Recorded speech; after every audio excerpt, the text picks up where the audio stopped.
நீதிமொழிகளின் புஸ்தகம் 31வது அதிகாரம் 10வது வசனத்தில் இருந்து 31வது வசனம் வரையிலும் குணசாலியான ஸ்திரீகளை குறித்து சொல்லப்பட்டிருக்கிற கட்டாயம் எல்லா சகோதரிகளும் எழுதி வைக்கணும். இப்போ குணசாலியான ஸ்திரீயை கண்டுபிடிப்பவன் யார்?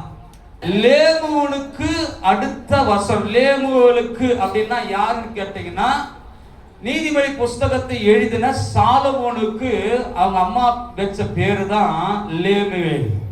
அல்லேலூயா. சாலமோனுக்கு மாத்திரம் 3 பேர் வச்சாங்க.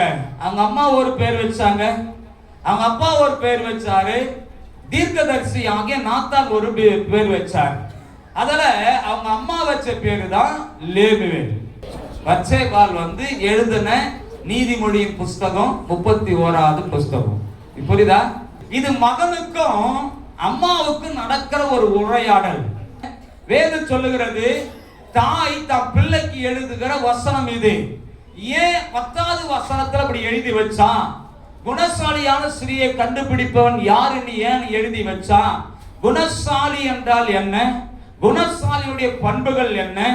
குணசாலியை குறித்து ஏன் பச்சைபால் தன்னுடைய பிள்ளைக்கு தந்தா சொன்னா? அப்ப ஏதோ ஒரு சம்பவம் அந்த இடத்துல நடந்திருக்கிறது.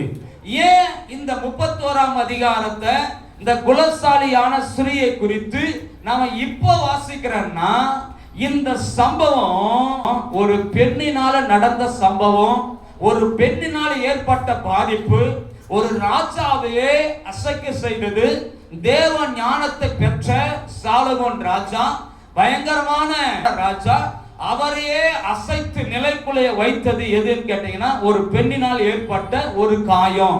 அப்ப அருமையான தேவனுடைய பிள்ளையே, ஒரு ராஜாவை அசைக்கக்கூடிய வல்லமை, ஒரு சம்பவம் ஒரு பெண்ணினால் ஏற்பட்டது என்று சொன்னா, நம்முடைய குடும்பத்தை அசைக்கக்கூடிய வல்லமைய கிரியை யாரிடத்துல கர்த்தர் கொடுத்திருக்கிறாருன்னா, அருமையான சகோதரி பெண்களிடத்துல கர்த்தர் கொடுத்திருக்கிறார்.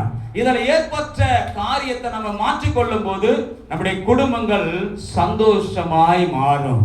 உன் அலங்கத்துக்குள்ள சமாதானமும், உன் அரண்மனைக்குள்ள அது புறப்படுகிற இடம், அது தங்கி இருக்கிற இடம் எங்கன்னு கேட்டீங்கன்னா சகோதரனுடைய இருதயம். ஆமென் சொல்லுங்க. இது ரெண்டும் யாரால தான் கொடுக்க முடியும்?